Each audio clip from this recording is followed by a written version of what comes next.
মানে তুমি এত বড় দোকান কিভাবে সামলাচ্ছ গো? একা হাতে বেলছে, একা হাতে ভাজে। যদিও আমার হাজবেন্ড আছে হেল্প করার জন্য, কিন্তু একটা বাচ্চা মেয়ে দেখো এত সুন্দর একটা দোকান কিভাবে মেনটেন করছে, কিছু বলো কিভাবে মেনটেন করছে? এত করতে হচ্ছে, সবই ভগবানের আশীর্বাদ আর কি। আমার কি বরের সাপোর্ট তো সুন্দর। রয়েছে।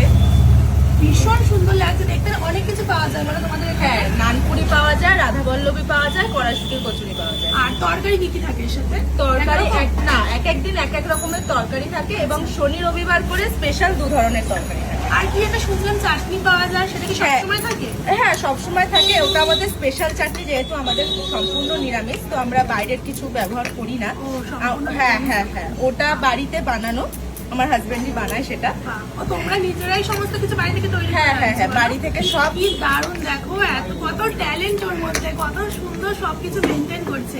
আর তোমাদের রোজই খোলা থাকে? রোজ খোলা থাকে, শুধু কটায় খোলে গো? বুধবার দিন বন্ধ থাকে, সকাল 8:30 থেকে 9:30টার মধ্যে মানে খুলে যায়। প্রতি সপ্তাহে শুধু বুধবার হ্যাঁ, করে প্রতি বন্ধ থাকে? সপ্তাহে একদিন একটু বন্ধ রাখতে হয় আর কি। স্বাভাবিক। আর অ্যাড্রেসটা একটু বলে দাও না, যে মানে কেউ যদি আসে কিভাবে আসবে? কেউ যদি আসে তাহলে হালিশহর স্টেশনের দিক থেকে আসলে টোটো বা অটোতে উঠে যদি বলে সরকার বাজার 4 মাথা মোড়ে নেবে, মেলপুকুর পাড়ের দিকে রাস্তায় ঢুকতেই কাউকে জিজ্ঞেস করলেই হবে যে শ্রীকিশোরী ভোজনালয় কোথায় আছে, সবাই দেখিয়ে দেবে।